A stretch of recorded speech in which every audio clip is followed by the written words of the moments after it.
DCB മീഡിയയുടെ പുതിയൊരു വീഡിയോയിലേക്ക് സ്വാഗതം. ഇന്ന് ഡിസംബർ 3 ബുധൻ. ഇന്നും തുടർന്ന് വരുന്ന ദിവസങ്ങളിലും നിങ്ങൾ അറിഞ്ഞിരിക്കേണ്ട പ്രധാനപ്പെട്ട വാർത്താ അപ്ഡേറ്റുകളാണ് ഷെയർ ചെയ്യുന്നത്. ചാനൽ ആദ്യമായി കാണുന്നവർ സബ്സ്ക്രൈബ് ചെയ്യുക, വീഡിയോ ഇഷ്ടമായാൽ ലൈക്ക് ചെയ്യുക, ഫേസ്ബുക്കിൽ കാണുന്നവർ പേജ് ഫോളോ കൂടി ചെയ്യുക. ആദ്യത്തെ അറിയിപ്പ്, ഗ്യാസ് ഉപഭോക്താക്കൾ ഗ്യാസ് ഏജൻസികളിൽ നിന്നും ഗ്യാസ് സിലിണ്ടർ എടുക്കുമ്പോൾ ലഭിക്കേണ്ട ഇളവ് ലഭിക്കുന്നില്ലെന്ന് വ്യാപക പരാതി ഉയരുകയാണ്.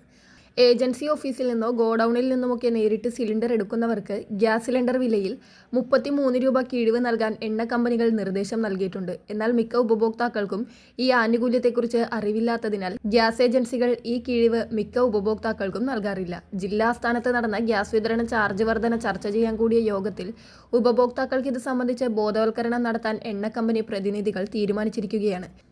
അതിനാൽ ഏജൻസികളിൽ നിന്നും ഗ്യാസ് സിലിണ്ടർ എടുക്കുമ്പോൾ ഈ ഇളവ് ലഭിക്കുന്ന കാര്യം എല്ലാ ഉപഭോക്താക്കളും പ്രത്യേകം ശ്രദ്ധിക്കുക. അടുത്ത അറിയിപ്പ്, സംസ്ഥാനത്ത് സ്വർണ്ണവിലയുടെ കുതിപ്പ് തുടരുകയാണ്. ഇന്നലെ 2 തവണകളായി 440 രൂപ കുറഞ്ഞെങ്കിലും ഇന്ന് ശക്തമായി തിരിച്ചു വന്നിരിക്കുകയാണ് സ്വർണ്ണവില. ഇന്ന് പവന് 520 രൂപയാണ് വർദ്ധിച്ചത്. 95,760 രൂപയാണ് ഒരു പവൻ സ്വർണത്തിൻ്റെ വില. ഗ്രാമിന് ആനുപാതികമായി 65 രൂപയാണ് കൂടിയത്. 11,970 രൂപയാണ് 1 ഗ്രാം സ്വർണത്തിൻ്റെ വില.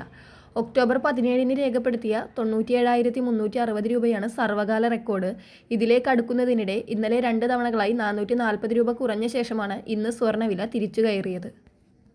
അടുത്ത അറിയിപ്പ്, 2024 ഒക്ടോബർ 1 അതിനു മുൻപോ ആധാർ എൻറോൾമെൻറ്റ് ID ഉപയോഗിച്ച് പാൻ കാർഡ് നേടിയവർക്ക് ആധാർ പാൻ ലിങ്ക് ചെയ്യാനുള്ള അവസാന തീയതി 2025 ഡിസംബർ 31 ഈ തീയതിക്കുള്ളിൽ ലിങ്ക് ചെയ്തില്ലെങ്കിൽ 2026 ജനുവരി 1 മുതൽ അവരുടെ പാൻ കാർഡ് പ്രവർത്തനരഹിതമാകുന്നതാണ്. മറ്റുള്ളവർക്ക് ഇതിനകം ലിങ്ക് ചെയ്യാനുള്ള അവസാന തീയതി 2024 മെയ് 31 ആയിരുന്നു. ഇതിനുശേഷം ലിങ്ക് ചെയ്യുന്നവർക്ക് 1000 രൂപ പിഴ അടയ്ക്കേണ്ടി വരും. സമയപരിധിക്കുള്ളിൽ ലിങ്ക് ചെയ്തില്ലെങ്കിൽ 2026 ജനുവരി 1 മുതൽ പാൻ കാർഡ് പ്രവർത്തനരഹിതമാകും. പാൻ കാർഡ് പ്രവർത്തനരഹിതമായാൽ നികുതി റിട്ടേൺ ഫയൽ ചെയ്യാനും റീഫണ്ടുകൾ നേടാനും ബാങ്ക് അക്കൗണ്ടുകൾ ഉപയോഗിക്കാനുമൊന്നും സാധിക്കില്ല. 2025 ജൂലൈ 1 മുതൽ പുതിയ പാൻ കാർഡിന് അപേക്ഷിക്കുന്നവർക്ക് ആധാർ കാർഡ് നിർബന്ധവുമാണ്. അതിനാൽ പാൻ കാർഡുള്ളവരെല്ലാം ഈ അറിയിപ്പ് പ്രത്യേകം ശ്രദ്ധിക്കുക. അടുത്ത അറിയിപ്പ്, തദ്ദേശ തിരഞ്ഞെടുപ്പിൻ്റെ വോട്ടെടുപ്പ് ദിവസങ്ങളിൽ പൊതു അവധി പ്രഖ്യാപിച്ചിരിക്കുകയാണ് സർക്കാർ.